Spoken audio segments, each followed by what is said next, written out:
Chetu ni chetu.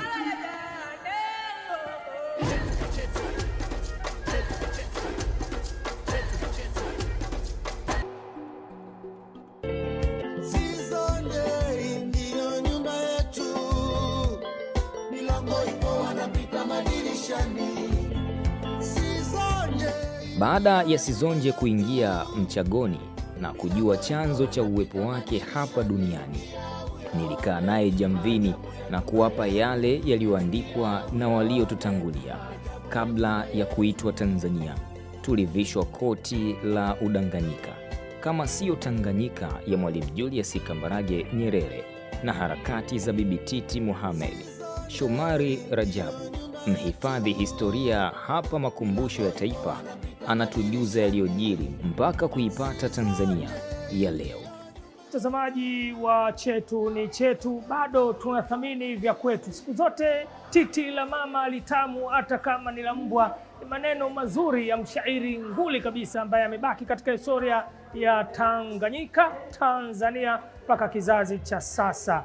Tuko sehemu ama eneo la pili kwenye historia sasa ya Tanganyika, kabla ya ukoloni, wakati wa ukoloni, baada ama katika harakati za kugombania uhuru, na mwisho wa siku tulivyojikomboa na tulipo sasa. Tunaye ndugu yetu Shomari Rajabu, yeye ni mhifadhi historia. Hebu piga picha, mtu amebeba historia, amehifadhi kwenye kichwa chake. Kwanza mimi nakupongeza kwa umri wako, bado ni kijana. Vijana wengi wenye umri kama wako ukiwaambia hata historia ya Tanzania sasa hivi wala haijui. Anakuambia amezaliwa pambane, maisha yaendelee. Hebu tulishe kwenye eneo hili, tutajua nini na nini ambacho tunasema ni tunu ya taifa letu la Tanzania. Sehemu hii ya ukumbi wa historia utajifunza masuala mbalimbali kuhusu historia yetu ya Tanzania, lakini pia utajifunza mambo ambayo hujako yasikia sehemu yoyote. Maana tunafahamu kwamba Tanzania ilikuwa Tanganyika, lakini kabla ya Tanganyika kuna jina lilikuwepo tunaitwa. Ni kipindi gani utakuja kufahamu kwenye ukumbi wetu wa historia. Lakini pia utafahamu kuhusu ustaarabu wa Waswahili. Hapa tutazungumzia mji wa Kilwa. Kwa nini Kilwa unakuwa ndo mji wa kwanza katika pwani ya mashariki kuwa na fedha yake yenyewe. Hizo fedha tunazungumza darasani, watu wanasoma sana. Sisi tunazo Makumbusho ya Taifa. Okay. Lakini pia kitu kingine tutafahamu vitu mbalimbali, ikiwemo uhusiano uliokuwepo zamani kati ya mji wa Kilwa, wenyeji wa mji wa Kilwa wale wa Bantu wakiishi na baadhi ya wafanyabiashara wakiwa wa China, wa Shirazi waliishi Kilwa. Kwa hiyo tutapata kuwaona hiyo historia nzuri ambayo tunayo hapa Makumbusho ya Taifa. Mtazamaji wa Chetu ni Chetu, tunachofurahia sisi hususani katika moja kati ya lengo la kipindi hiki cha Chetu ni Chetu, namna gani tunawarithisha wale wanafunzi na watoto wetu. Kelele ambazo unazisikia ni kelele za wanafunzi kutoka shule mbalimbali katikati ya jiji la Dar es Salaam na hata nje ya jiji la Dar es Salaam. Wamekuja kwa ajili ya kuja kujifunza, na ndio maana unasikia sasa shamra hizi. Lengo ni ya madhumuni ni hivi vya kwetu tuvipe thamani, na wanafunzi wanaelezwa mambo mengi mazuri kutoka kwa ndugu zetu maafisa watalii, halikadhalika wanaohifadhi historia ya Tanganyika, Tanzania. Na ndio maana sisi lengo hasa ni kuibua na kuhamasisha shule nyingine, lakini hata taasisi na vyuo kuja kujua vya kwetu. Wewe ulianzia wapi, historia ya chimbuko la binadamu. Lakini mwisho wa siku kama Shomari atakavyotueleza hapa, namna gani Tanganyika kabla ya ukoloni, wakati wa ukoloni, harakati na kila kitu kizuri ndani ya Makumbusho ya Taifa. Basi ambatana nami pamoja na timu nzima ama crew nzima ya Chetu ni Chetu. Shomi, kazi kwako sasa. Kwanza kabisa nataka kuelezea kuhusu mji mkuu wa Kilwa. Ni mji wa Kilwa huu ambapo kabla ya kuzungumza Kilwa, Afrika especially katika pwani ya mashariki tulikuwa tuna miji mitatu ambapo ni Mombasa, Kilwa na Sofala. Mombasa ni Kenya, Kilwa ni Tanzania, those Tanganyika, lakini Sofala ni Msumbiji. Tukiangalia katika hapa Kilwa, wakazi wa Kilwa mji uliendelea sana zamani, kwa mji ulikuwa mji wa kibiashara. Kabla ya koloni walikuwa wakiishi watu kutoka Ghuba ya Asia ambao ni Persia, ambao ni Washirazi, lakini pia wakaishi wa Bantu wenyeji, lakini pia walikuwa wanaishi wengine kutoka China, walikuwa wanakuja hapa kufanya biashara. Lakini mji wa Kilwa historia yake kabisa inasema ndio mji wa kwanza kutumia sarafu yake yenyewe. Kwa nini? Kwa sababu mji ulikuwa ndio kibiashara. Mataifa mbalimbali walikuwa wanakuja Kilwa kufanya biashara zao. Wachina hapa walikuja na zile porcelain zao, vibakuli vyao. Tunaviona pia katika ukombozi vibakuli vya Kichina, ikithibitisha kwamba Wachina waliishi hapa, lakini pia walifanya biashara. Lakini pia Washirazi ambao wanapatikana siku hizi katika nchi ya Iran walikuwa pia wanapatikana hapa Kilwa, ambao walikuwa wanafanya biashara zao pia. Kwa hiyo mji huu uliendelea sana kibiashara mpaka ilipofika kwenye karne ya 18 mwaka 1840 ambapo Sultani wa Oman aliweza kutawala pwani ya Afrika Mashariki. Alifika pia Kilwa, ambapo alipofika kwa Kilwa aliwakuta sasa wa Ureno wakiwepo hapa Kilwa, wamekaa na wao.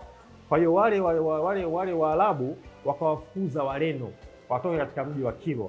Walipofukuza Wareno wakimbilia Sofala, ambapo Sofala siku hizi ni Msumbiji. Kwa hiyo hii ina make historia ya kwamba kwa nini Wasumbiji wanaongea Kireno. Moja ya sababu ni hiyo, kwa baada ya kufukuzwa kwa Kilwa wakimbilia Msumbiji ambao ni Sofala kipindi hicho.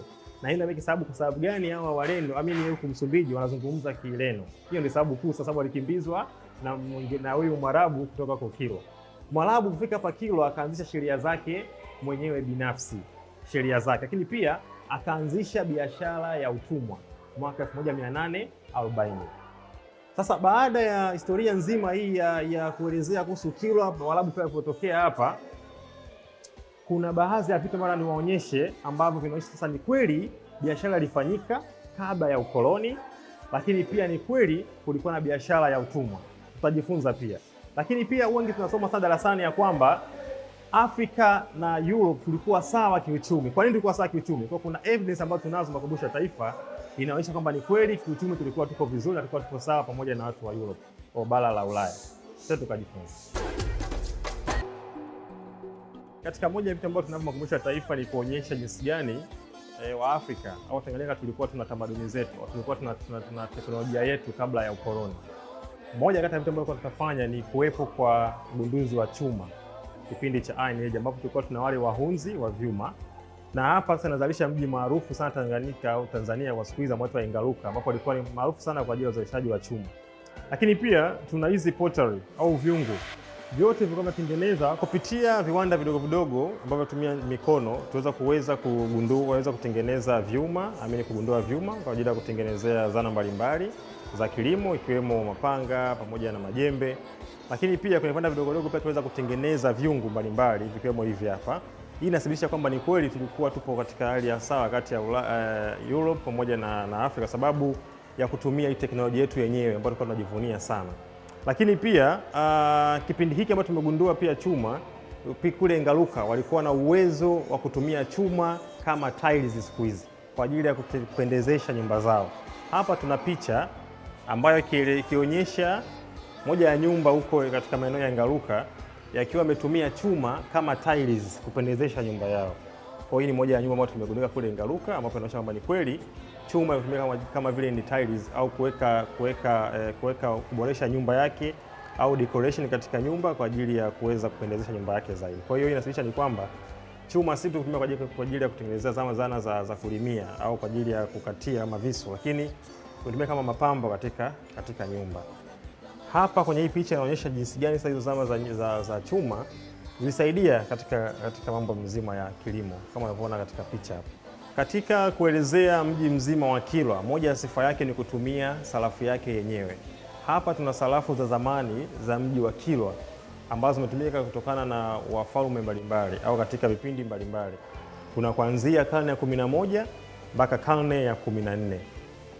Ukimzungumzia karne ya 11 utamkuta Sheikh Hassan, Sultan Hassan of Kilwa, lakini pia kuna mpaka Suleiman of Kilwa. Wote ni masultana ambao wameweza kuitawala pale Kilwa na sarafu zao zikiwemo. Hii inathibitisha ni kwamba Kilwa walikuwa wana ile utajiri mkubwa sana, pamoja na misikiti mbalimbali iliyokuwepo kule Kilwa, the Great Mosque tunauita, lakini pia pamoja na kuwepo kwa mji makutano kule pamoja na miji mbalimbali, inathibitisha ni kwamba kweli ni Kilwa ilikuwa ni mji wa kihistoria, licha pia kuwa na fedha zake yenyewe, lakini pia ilikuwa ni mji ambao umeboreshwa sana na ulikuwa na maendeleo makubwa sana. Na viongozi mbalimbali walikuwa wakitembelea Kilwa. Mfano mzima Ibn Battuta alitembelea pia Kilwa. Tunafahamu Ibn Battuta alikuwa mmoja katika kufanya ustaarabu wa Mswahili, kuzalisha maneno mbalimbali ya Kiswahili ambayo yalitokea kutokana na mwingiliano wa watu wengi sana pale Kilwa. Wakiwepo Wabantu, wakiwepo Washirazi pamoja na Waarabu. Sasa hapa tuna baadhi ya vitu ambavyo hizi ni Chinese porcelain ambazo zimeulika kule Kunduchi, lakini pia tuna sehemu ambazo inaonyesha kwamba ni kweli jinsi gani ile long distance trade ambayo ilikuwa imetokea kutoka Afrika kuja kule mpaka India, China, narudi tena. Ilitokea kwa sababu gani? Kulikuwa na mwingiliano kati ya wafanyabiashara mbalimbali wa China, ulikuwa na Washirazi pamoja na baadhi ya nchi.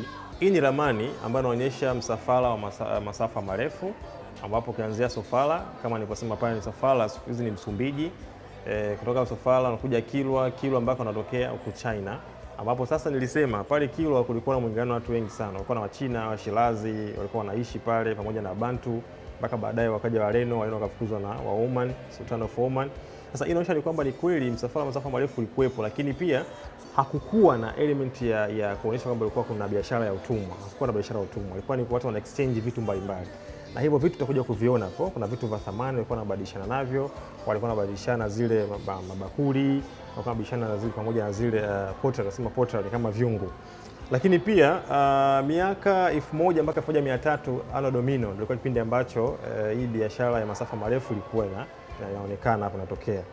Lakini hapa kuna hizi meli mbalimbali ambazo hii yasadika ni kwamba ilikuwa ni meli ya kwanza kuwaleta wa China especially kule Kilwa, ambapo walikuja kwa ajili ya kufanya biashara, lakini pia kwa ajili ya kufanya mambo mbalimbali. Kulikuwa exchange ambazo zilitokea kule.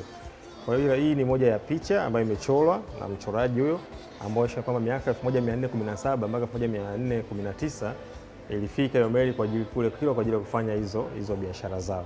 Hivi ni vitu vya thamani ambavyo vilikuwa vinatumika kule Kilwa, ambapo pia viliwashangaza sana Wareno walipofika pale Kilwa kuona kwamba kulikuwa wanatumia hizi shanga, walikuwa na vitu vya thamani kama hizi iron, hivi vioo vya chuma ambavyo walikuwa tumia kwa ajili ya kujiangalia.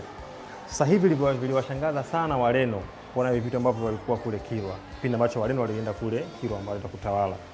Lakini kwenye kipindi cha biashara masafa marefu kuna vitu ambavyo vilikuwa vinabadilishwa. Moja ya bidhaa hizo ni kama hizi unazoziona hapa. Hapa kuna Chinese porcelain, vibakuli vya Kichina ambavyo vinasilisha ni kwamba biashara ya masafa marefu ilikuwa inafanyika pia, especially pale Kilwa. Kulikuwa kuna biashara ambayo inafanyika ya ku-exchange vitu mbalimbali kama hizi bakuli vya Kichina, lakini pia kuna Africans porcelain au vibakuli vya Waafrika ama Wabantu tukasema. Kwa hivyo ilikuwa inabadilishana kipindi hiko. Kwa biashara hii ilikuwa ni biashara kati ya kitu na kitu. Haikuwa kubadilishana kati ya kitu na mtumwa au kitu na mtu, hapana. Ilipofika mwaka 1840 ndio kipindi ambacho biashara ya utumwa ikaanza. Ilikuwa ni kipindi ambacho Sultan of Oman akaanza kuwasili kule pwani ya Afrika Mashariki, ikiwemo Zanzibar pamoja na pwani nzima akiwa Kilwa pamoja na huku kanda nzima hapo Dar es Salaam. Hapa tuna kitanda ambacho Sheikh Hussein alikuwa amekirithi kutoka kwa babu yake. Kitanda hiki kinathibitisha uwepo wa biashara ya utumwa. Kwa nini? Kama unavyoona hichi kitanda, kulikuwa hakuna ngazi ya kumwezesha sultani kuweza kulala. Ilibidi mtumwa aweze kubend, kwa maana kwamba mtumwa aweze kulala hivi, ainame, ili yule mtu ambaye ndo sultani aweze kukanyaga iweze kulala.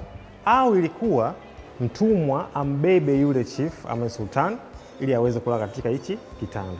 Kitanda hiki kinathibitisha uwepo wa hiyo biashara ya utumwa, lakini pia inaelezea ule usultani uliokuwepo kule Kilwa.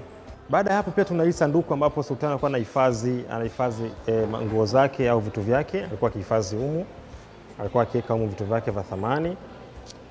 Lakini pia tuna picha hapa zikielezea ile hali ya Kilwa kama nilikuwa naelezea pale, misikiti ambao msikiti mkubwa ambao tunasema ni Great Mosque ambapo huko kule Kilwa.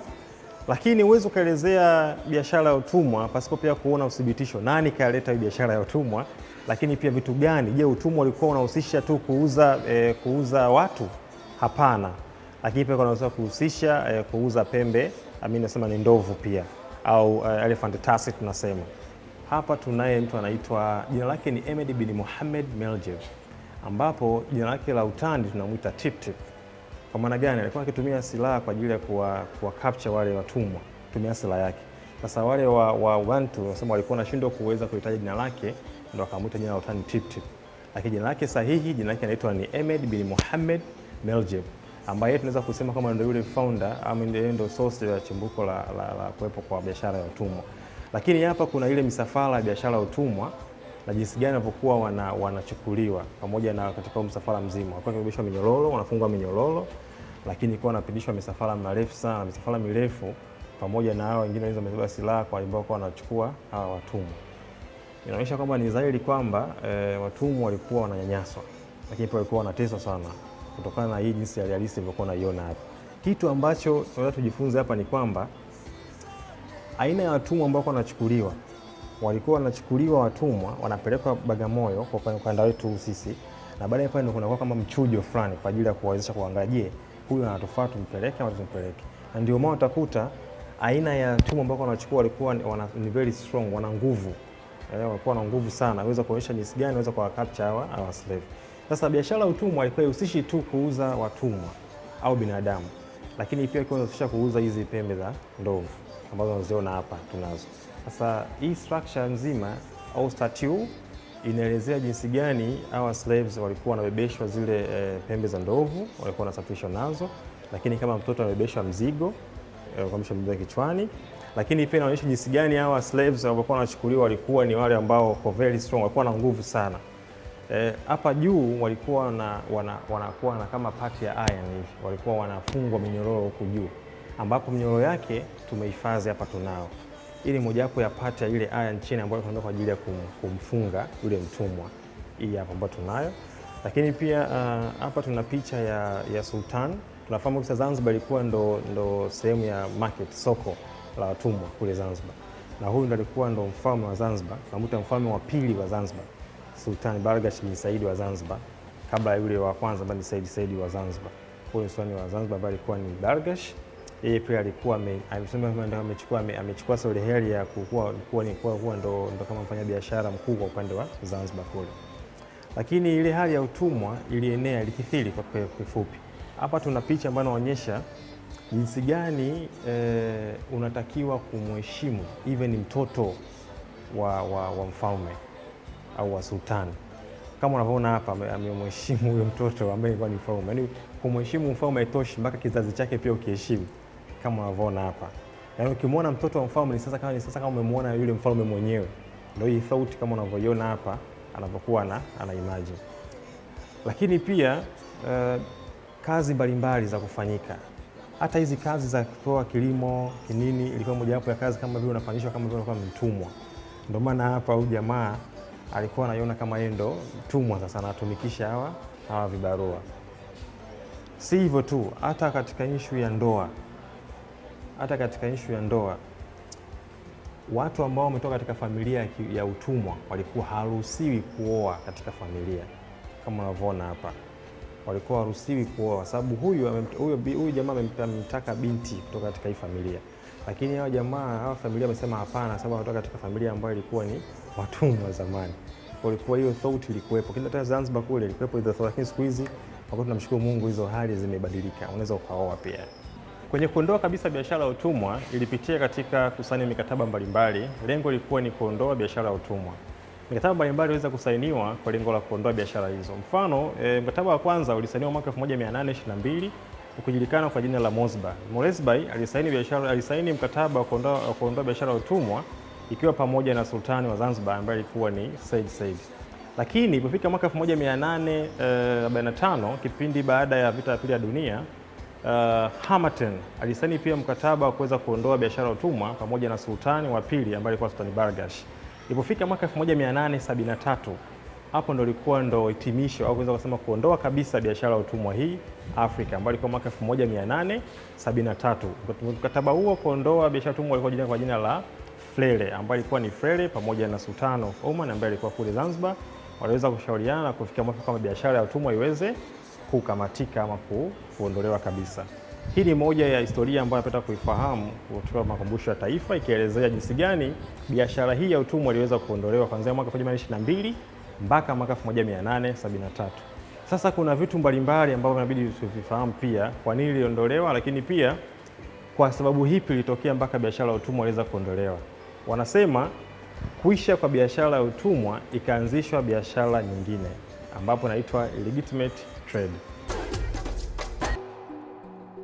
Hapa tuna ramani ambayo inaonyesha misafara ya wapelelezi explorers ambao walikuja lengo lao kutafuta taarifa kuhusu bara la Afrika, lakini pia kuna baadhi wao walikuwa ni missionaries, lakini pia kuna wengine walikuja kwa lengo la kufanya biashara ama wengine wanaita ni traders. Katika hawa wapelelezi kuna baadhi walikuja na idea mbalimbali ama walikuja kwa na mawazo mbalimbali.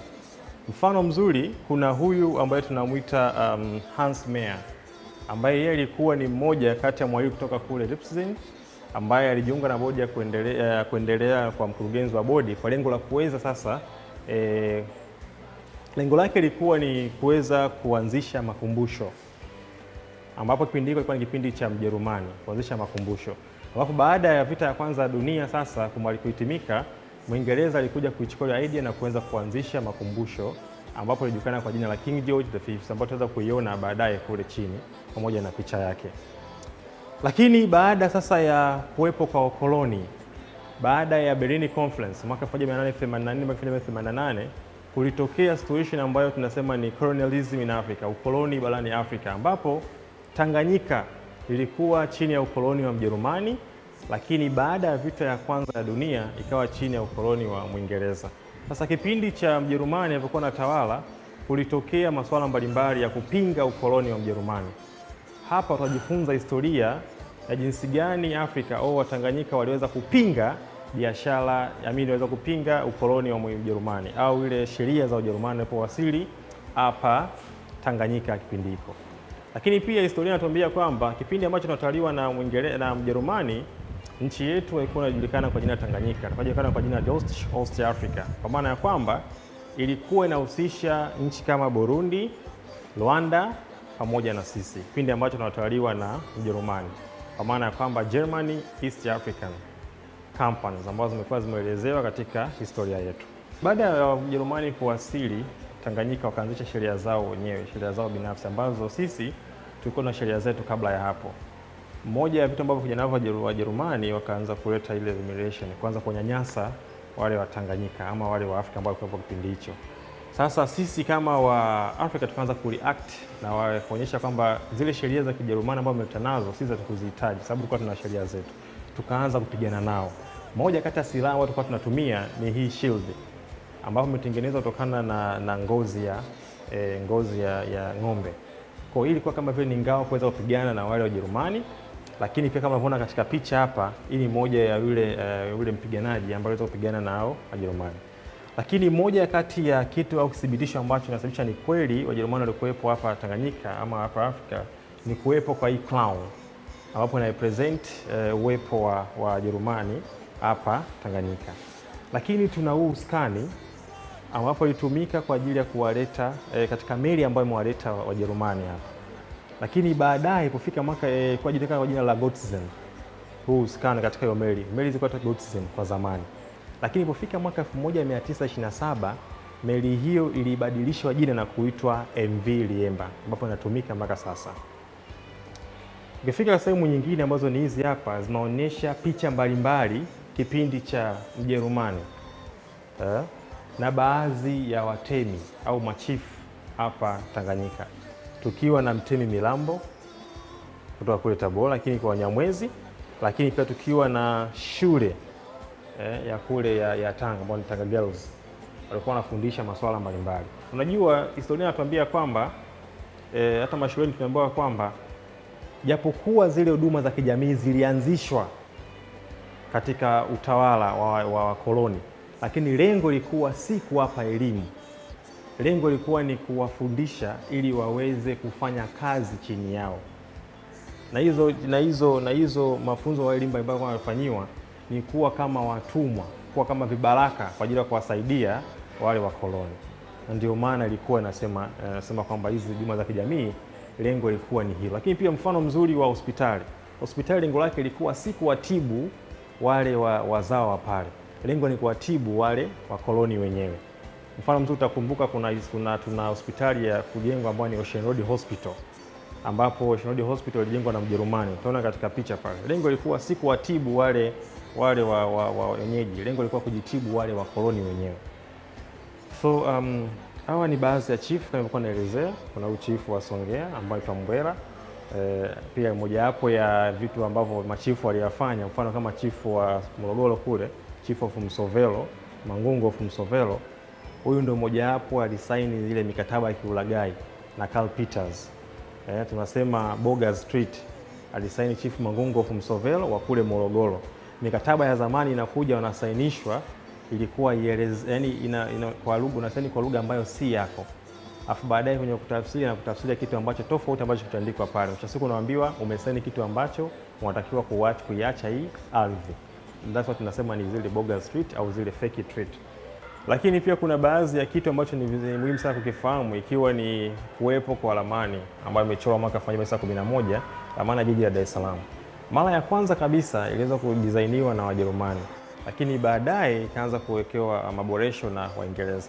Kuna miji mbalimbali au sehemu mbalimbali ambazo zinatumika hadi sasa. Kuna Upanga, kuna Msimbastia, ambapo Msimbastia siku hizi ni Msimbazi tunasema. Hapa kuna uthibitisho kuonyesha kwamba ni kweli kuna zile fedha ambazo zimetumika kipindi cha Ujerumani ambao tunajulikana kwa jina la Deutsche Ostafrika, ziko hapa, unaweza kuziona. Lakini pia baada ya vita ya kwanza ya dunia mwaka 1918 nchi yetu ilitawaliwa na Mwingereza. Kwa hiyo kabla ya nchi yetu kutawaliwa na Mwingereza tulijulikana kwa jina la Deutsche Ostafrika kipindi cha Ujerumani. Lakini baada ya Mwingereza kuweza kumpiga Ujerumani baada ya vita kwanza ya dunia, nchi yetu sasa ikafahamika kwa jina la Tanganyika baada ya kupatikana jina Tanganyika. Kwa hapa kuna fedha pamoja na medals ambazo zimetumika katika kupigania vita ya kwanza ya dunia, lakini pia kuna fedha zimetumika kipindi cha Uingereza, lakini pia kuna fedha zimetumika kipindi cha Ujerumani. Kwa kipindi cha mwaka 1914, miaka ya nyuma pia, kumbuka Wajerumani wametutawala sisi, lakini Wajerumani waliweza kuwa na ugomvi pamoja na Waingereza. Kulikuwa na vita ya kwanza ya dunia ilitokea. Kutokana na sababu zao mbalimbali ambazo zinapelekea mpaka kuanza kupigana vita ya kwanza ya dunia. Moja ya kitu ambacho kilitokea ni vita ya kwanza ya dunia ambapo 1914 mpaka 1918 ndio ilikuwa mwisho wa vita ya kwanza ya dunia. Sasa kama Tanganyika au kama Tanzania baada ya kupata uhuru na baada ya kujoini, ukilifaa mwaka 1914 tunazungumza sana kwamba kuna baadhi ambao kuna askari walishiriki pia kuweza kupigana vita ya kwanza ya dunia mpaka vita ya pili kwa kuelekea. So makumbusho, tuna hizo Rolls of Honor tumezihifadhi ambazo zinaonyesha Watanganyika walioshiriki kupigana hiyo vita ya kwanza dunia mpaka vita ya pili ya dunia. Ukija hapa kuna hii huyu koloni anaitwa von Vorbeck. Huyu Vorbeck yeye alikuwa ni governor wa Kijerumani ambaye alipigana vita ya kwanza dunia, ambapo vitu vyake vimehifadhiwa hapa baada ya kukimbia. Hapa kuna belt, kuna mkanda, lakini pia kuna smoking pipe ili ya kuvutia sigara, lakini pia kuna bastola au gun ambayo ilikuwa inatumika na huyu Vorbeck ambao anatumia. Baada ya sasa vita ya kwanza dunia, nchi yetu ilitawaliwa na Waingereza.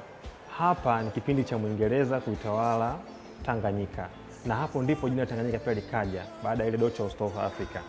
Hawa ni wale magavana wanne wa mwanzo kabisa mpaka wale wa mwisho mwaka 1961, Sir Richard Turnbull ambaye yeye anatupatia uhuru kutokana na maamuzi kutokana na Queen Elizabeth. Ukija hapa mwaka 1966 mpaka mwaka 1940 makumbusho ya kwanza iliweza kujengwa hapa Tanganyika, ambapo ilikuwa jina la King George wa tano. So jengo hili tutakwenda kulishuhudia tukifika hapo chini kuweza kuangalia collection mbalimbali.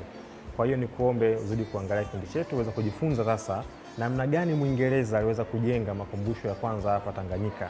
Na sasa baada ya kupata uhuru tukabadilisha mpaka jina, sasa hiyo tena King George wa tano tukaita National Museum of Tanganyika, na baada ya muungano tukaita National Museum of Tanzania.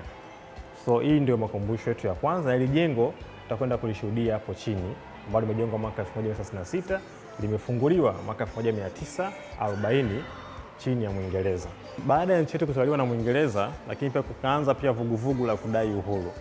Lakini kabla ya vuguvugu la kudai uhuru pia kulikuwa na mtambo maalum wa kurushia matangazo ya redio, ambapo zamani ilikuwa inaitwa Radio Dar es Salaam na baadaye ukaitwa Radio Tanzania Dar es Salaam kwa maana ya RTD mwaka 1951. Radio hii, mtambo huu tumekuwa kwa ajili ya kurushia matangazo, ambapo siku hizi tunaita TBC. Kwa hiyo ndo mtambo wa kwanza kurushia matangazo ambao tumehifadhi makumbusho ya taifa. Lakini kwenye vuguvugu la kudai uhuru sasa, hapa tunakutana na wakina mama pia, au mwanamama Ummy Teresa Ntare ambaye pia alishiriki moja hapo kuweza kusaidia kupigania uhuru. lakini pia huwezi kusahau pia Bibi Titi Mohamed ambaye pia alikuwa na mchango mkubwa kwenye kupigania pia uhuru. Lakini pia mwaka 1954 tuliweza sasa kuform chama cha kwanza cha kupigania uhuru hapa Tanganyika ambapo kijulikana kama TANU. Hapa kwenye picha utawakuta baadhi ya memba au watu ambao wamehusika katika hii TANU. Kwa hiyo kulikuwa na Bibi Titi Mohamed, kulikuwa na Mwalimu Julius Kambarage Nyerere pia na baadhi ya viongozi hapo katika hiyo picha kuonekana pia mwaka 1954. Lakini kama picha ya pili inavyoonekana pamoja na hii secret ballot kwa ajili ya kupigania kwa ajili ya voting. Lakini hapa kuna picha ambayo ikimuonyesha Bibi Titi Mohamed ambaye sasa yeye pia alikuwa mchango mkubwa kupigania uhuru, hapa akiweza kutoa hotuba mbalimbali kwa watu kuhamasika kuweza kupigania uhuru. Lakini mwaka 1961 sasa tukapata uhuru. Baada ya kupata uhuru kuna picha hii ambayo inaonekana hapa wamepiga mwaka 1961. Hii picha imepigwa kwenye jengo ambalo lipo nyuma hapo, ambao inafanya kwa jengo la Karimjee pale nyuma. Hii ndio sasa ambayo imepigiwa hii picha.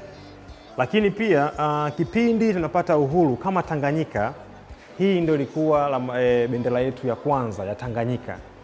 Bendera Tanganyika ilikuwa na rangi 3, sio 4 kama tunavyosema kwamba bendera Tanganyika na rangi 4. Hapana, yenye rangi 4 ni baada ya muungano kati ya Tanganyika na Zanzibar tukapata bendera yetu rasmi ambayo ni Tanzania sasa, ambayo inakuwa na rangi 4. Tanganyika rangi 3 kwa maana ilikuwa na green, kuna yellow, kuna black.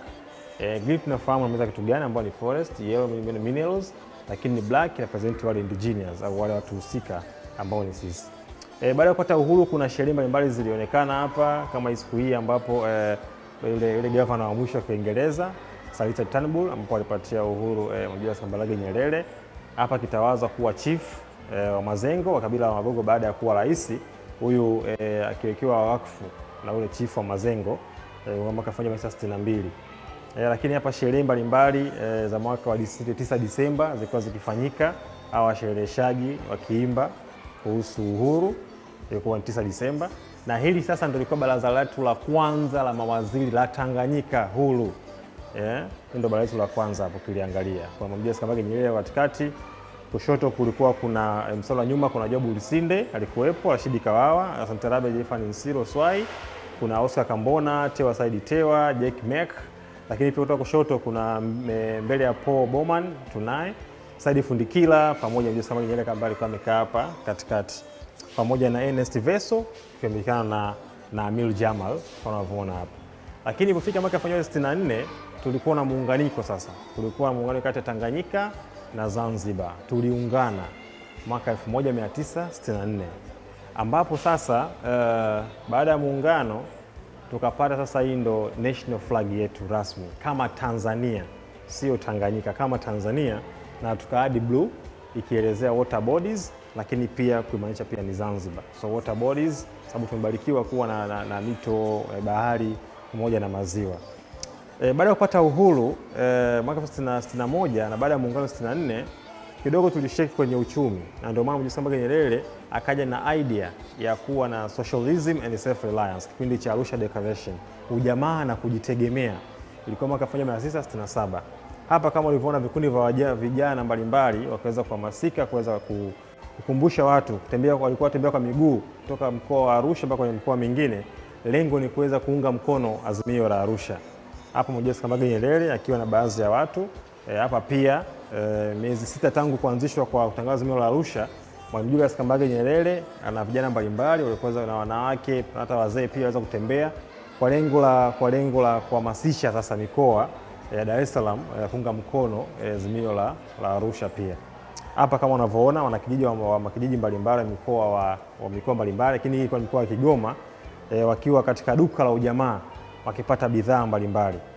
Kwa maana hiyo ilikuwa mwaka 1969 hadi miaka ya 72. Kipindi hiko sasa kipindi utakuta sasa hata shilingi moja 1950 mpaka 5582. Kwa kuna kama range ilikuwa inazidi kuongezeka. Kwa hiyo hii ni mojawapo ya Nyerere kuwa na idea yake kwamba tuwe na Arusha Declaration, lakini lengo hususa kuwa na ujamaa na kujitegemea sisi kama sisi kwa lengo la uchumi kukua, lakini pia kutotegemea sasa zile vitu vingine kutoka nje. Tujitegemee kwa sisi wenyewe, alafu baada ya kujiweka vizuri ndio tunaweza kutoka sasa nje kwa ajili ya kuendelea kiuchumi na kijamii zaidi. Kwa hiyo hii yote ilikuwa ni Arusha Declaration, kipindi cha ukombozi, kipindi cha kupigania uhuru, lakini mpaka muungano wa Tanganyika na Zanzibar kupata sasa neno Tanzania, lakini hadi sasa kutokana na Arusha Declaration ambapo ilikuwa lengo lake hususa ilikuwa ni ujamaa pamoja na kujitegemea. Baada ya hapa tunaenda kuona baadhi ya maisha ya Mwalimu Nyerere pamoja na baadhi ya maonesho ambayo tunayo ya michoro ya mapangoni. Karibu sana. Sehemu hii tutapata kujifunza masuala mbalimbali kuhusu Mwalimu Nyerere ambaye alikuwa ni rais wetu wa kwanza Tanganyika, lakini pia Tanzania. Kuna picha mbalimbali ambazo zikielezea maisha yake hadi kupelekea kufa kwake, lakini pia inaelezea, sehemu hii inaelezea ile hali ya Tanzania kuwasaidia baadhi ya nchi za kusini mwa Afrika kupata uhuru wake. Kuna picha hizo ambazo zipo, lakini pia kuna picha ambazo zinaelezea mwaka 1978 ambao tulikuwa tuna vita kati ya Tanzania na Idi Amin Dada of Uganda. Hatukuwa na vita na Uganda, bali tulikuwa tuna vita na Idi Amin Dada. Kwa hiyo hapa vinaelezea vizuri historia nzima pale ambapo tulipigana hiyo vita hadi kushinda, lakini pia hadi kupelekea umauti wake mwaka 1999 mpaka pale sasa tulipokuwa tunamuaga pale uwanja wa Uhuru, siku tunasema shamba la bibi. Karibu sana.